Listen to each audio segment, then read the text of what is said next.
Bonsoir, chers Congolais. Là, je suis avec Pierre Laurent, notre cher camarade, les sénateurs de Paris et le vice-président du Sénat.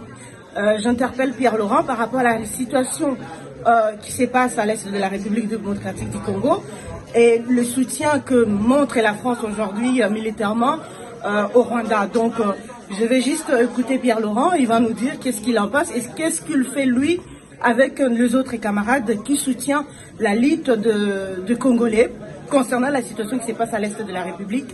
Vas-y, à toi la parole, Pierre Laurent.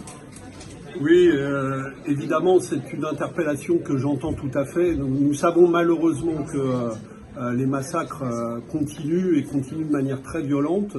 Nous connaissons parfaitement les responsables qui viennent du Rwanda et qui effectivement ont malheureusement été soutenus par la France à la suite de l'accord qu'Emmanuel Macron avait passé avec Kagame. Et cette situation, elle est scandaleuse parce que ces massacres durent depuis des années et des années. Il y a eu des millions de victimes en République démocratique des Congo. La situation, en particulier des violences commises contre les femmes, 6 millions de femmes violées et 12 millions de morts. Donc, voilà, elles ont été largement dénoncées. Elles sont portées au plan international par le docteur Mukwege. Donc personne ne peut dire qu'il n'est pas au courant de ce qui se passe là-bas. Et malheureusement, c'est le silence total.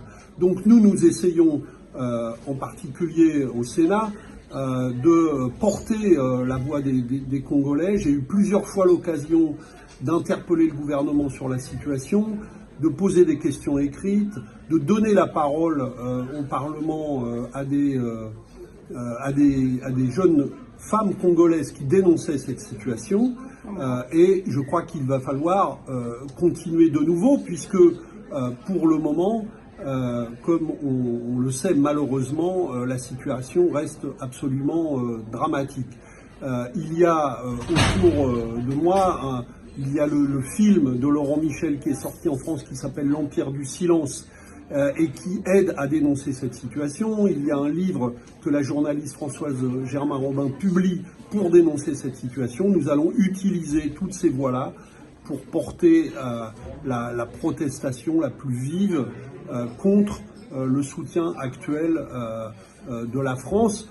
La France a fait des déclarations il y a quelques semaines pour modérer un peu son soutien, mais en fait, on sait que l'accord avec Kagame perdure et qu'il est absolument scandaleux, donc nous allons essayer.